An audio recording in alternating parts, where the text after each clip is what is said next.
네, 여러분 안녕하세요. 이번 주는 이준석의 병역비리 의혹이 굉장히 핫합니다. 초반에 제대로 해명을 하지 않았기 때문에 점점 이게 이제 커져가고 있어요. 고발뉴스에서 이제 일단 포문을 여니까 유튜브들이 떠드는 걸 내가 뭐하러 대응해? 검찰이 다 털어줬어. 이러고 했지만 서류상에 나와 있는 걸로는 이준석은 SW 과정에 들어가면 안 되는 사람이었거든요. 이건 너무나 명백해요. 이거에 대해서 이제 이준석이 본인이 이제는 이제 막장까지 몰리니까 본인이 지원서를 딱 카피해가지고 페이스북에 올렸습니다.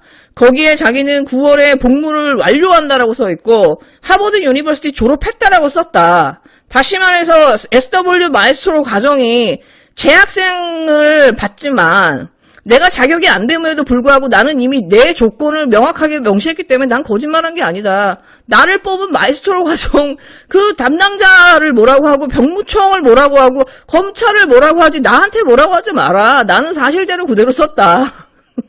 이게 이준석의 논리예요. 근데 이렇게 논리대로 한다 그러면 이 사람들이 몇 년 동안 괴롭혔던 문준용 씨나 추미애 장관이나 조국 딸인 조미 씨나 절차상 아무 문제가 없어요.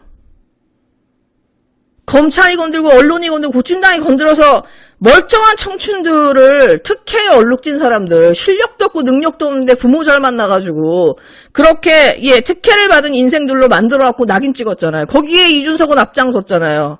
이 사람이 지금 그러면 나는 검찰에 털어놓고 마에스트로 그 과정에서 아무 문제 없다고 병무청이 털어주니까 나는 아무 문제 없어 라고 하면 이 일은 끝날 일인가? 이거는 이준석이 쌓은 업이에요. 국진당이 쌓은 업이에요. 조국을 탓하고, 조민을 탓하고, 문준영을 탓하는 사람들이 이준석을 그 똑같은 이유로 실드를 친다고 하면은 지금까지 그럼 이 사람들은 정치적으로, 장난친 거 외에는 이 사람들이 단 1의 진정성도 없는 거예요.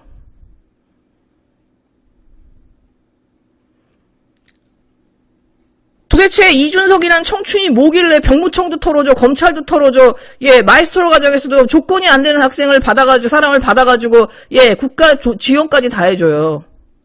이 특혜는 어디서 왔냔 말이에요. 여기에 대해서 이준석은 설명을 해야 돼. 이준석이 그 조민 학생, 추미애 장관 아들 그렇게 괴롭혔듯이, 똑같은 잣대로 해야 된단 말이에요. 그 잣대로 하면 이준석은 피해갈 수가 없어요. 오히려 지금 너무 중재지.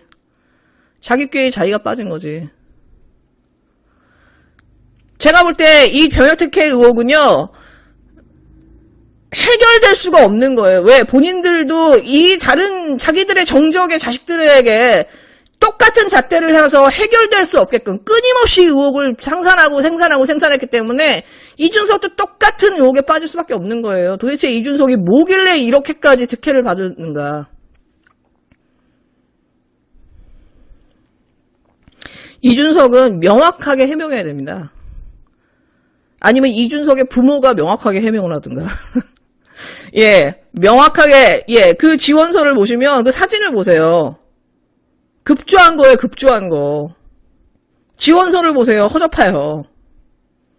그런데도 뽑혀가지고 갔단 말이에요, 1차로. 도대체 이준석이 뭐길래. 여러분, 대한민국의 아이비리그 나온 사람들은 천지로 넘쳐납니다.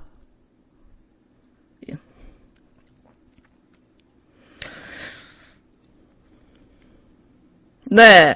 오늘은 진짜 좀 약간 놀라운, 약간 판이 흔들린다라고 해야 되나? 이런 일들이 있죠. 일단, 윤석열의 엑스파일이 지금 굉장히 지금 핫해지고 있어요. 윤석열의 엑스파일이 왜 핫해지지? 이준석 이거 덮어주려고 하나? 그럴 리는 없겠죠? 갑자기 똑같은 비슷한 일들이 동시에 일어나고 있어요. 일단 윤석열의 대변인이었던 조선일보 논설위원 출신이 이동훈 씨가 지금 일신상의 이유로 사퇴를 했어요.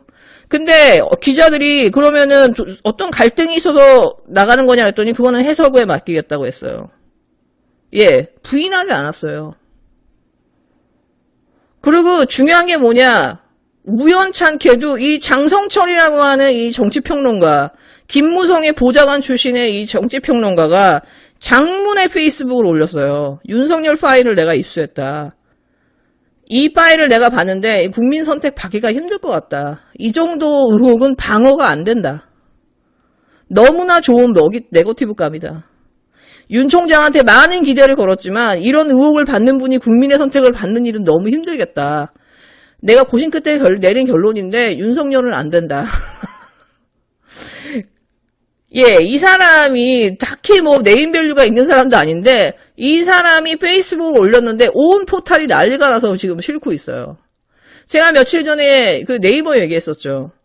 구글에서 윤석열 파일을 치면 기사가 쫙 나옵니다. 근데 불과 며칠 전까지만 해도 윤석열 파일을 치면 네이버에서 기사가 하나도 뜨지 않았어요. 아예 검색을 못했거든요. 근데 여러분 오늘 들어가서 윤석열 파일을 치십시오. 기사가 쫙 뜹니다. 이제 포탈이 윤석열의 X파일을 이슈화시키고 있어요. 이 정도면은 윤석열 안 되는 거 아니냐. 이제는 국힘당에 김재원까지 나서가지고 그럼 윤석열 빨리 해명하라고. 송영길도 빨리 X파일 까!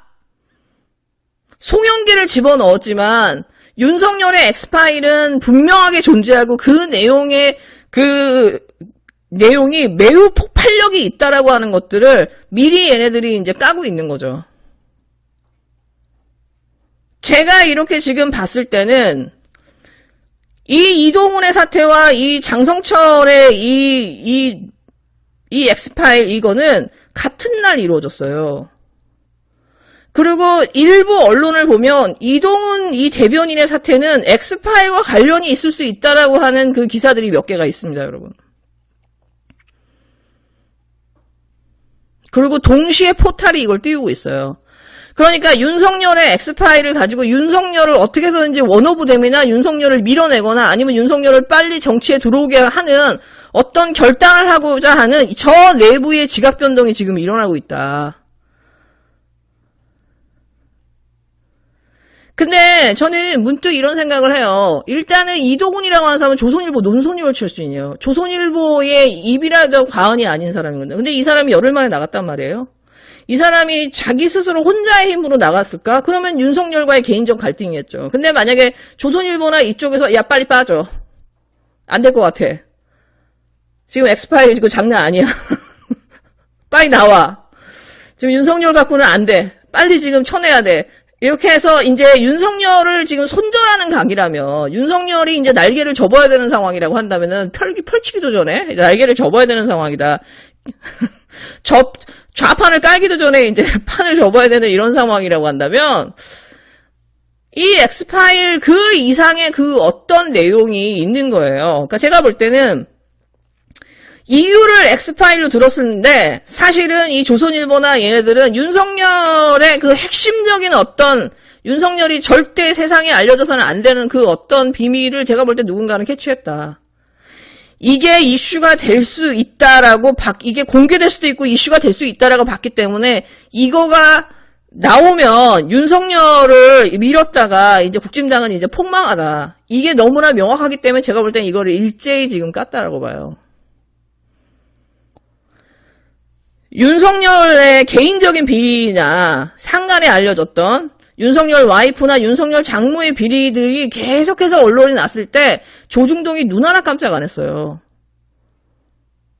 저쪽 애들이 눈 하나 깜짝 안 했다고요. 다 윤석열 음해하려고 만든 거라는 식으로 넘어갔단 말이에요. 윤석열 해명도 안 했어요. 그냥 쌩 깠단 말이죠.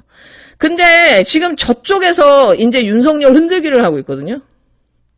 오히려 얘네들이 지금 윤석열을 손절하고 있는 상황이에요. 의리도 없이.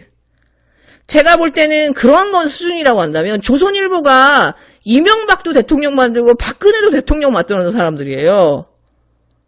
비리에는 도 같은 인간들이라고. 이런 사람들이 윤석열 저 정도는 내가 얼마든지 커버할 수 있다고 생각하기 때문에 조중동이 나서서 저렇게 네이버까지 나서서 윤석열을 띄웠는데 지금 얘네들이 급하게 손절하는 이유는 그 X파일 이상의 그 어떤 이유가 있다. 윤석열에 대해서 이게 만약에 이슈화 될 경우 혹은 누군가가 공개할 경우에는 이거는 완전 폭망하는 뭔가 진짜 이 폭탄 같은 트리거가 하나 있는 거예요. 제가 볼 때. 저는 근데 그게 왠지 모을 것 같다라는 생각이 저는 여자의 감으로 뭐가 오거든요.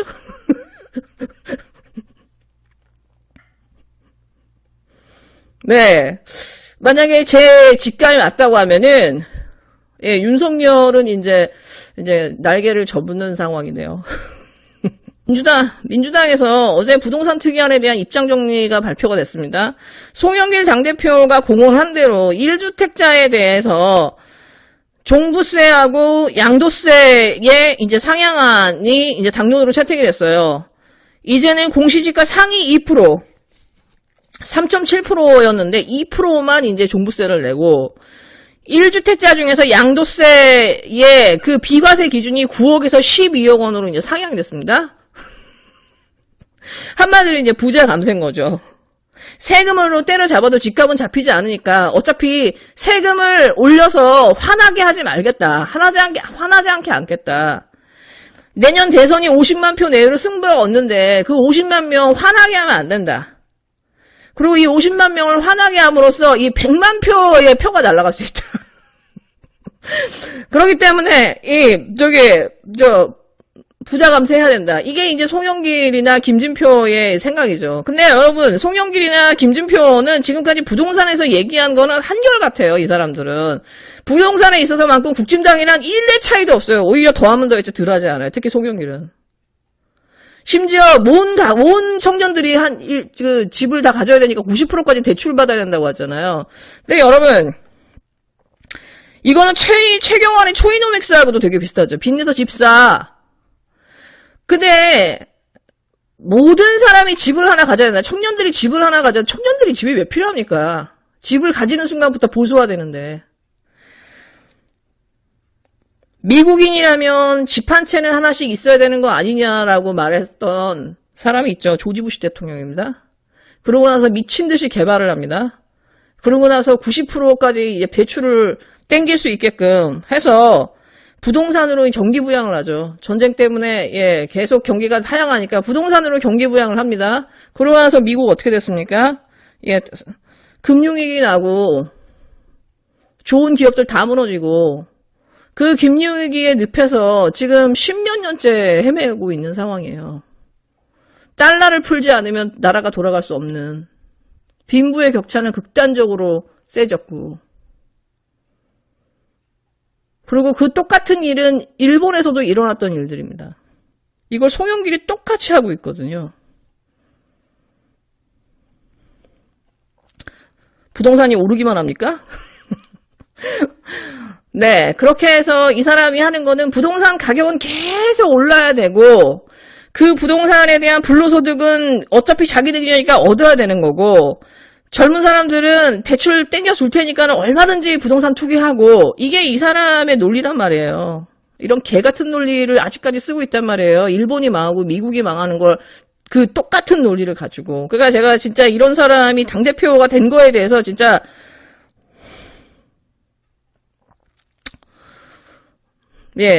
그리고 이 사람이, 이 송영길이 괘씸한 게 뭐냐. 이 사람 보면은 문재인 대통령의 정책, 이 문재인 정부의 정책과 정반대의 기조로 가고 있거든요.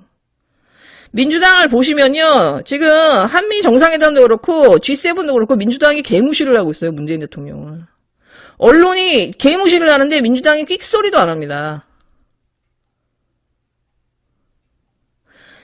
좀 더 세련된 방식의 난닝구 짓을 하고 있는 거거든요. 노무현 대통령 때 난닝구들이 했던 대로 똑같이 하고 있거든요. 좀 더 세련된 방식으로. 똥파리가, 이소영 작가도 잘 모르는데 똥파리의 존재가 누구냐. 변종 난닝구라는 거예요. 얘네들이 해온 일들을 잘 보세요. 지금 얘네들이 끝내는 이제 이낙연한테 붙어서 하는 짓들을 보세요. 앞에서는 친문인 척 하면서 이 난닝구들 보세요. 다 자기 친문이라고 합니다. 왜? 정동영 같이 하면은 다 티가 나거든. 얘네들의 행동은요, 그냥 그 변종 난닝구예요. 그걸 티 안 나게 할 뿐이지. 그러니까 진짜 한없이 분노합니다. 네, 여러분 즐거운 하루 되세요.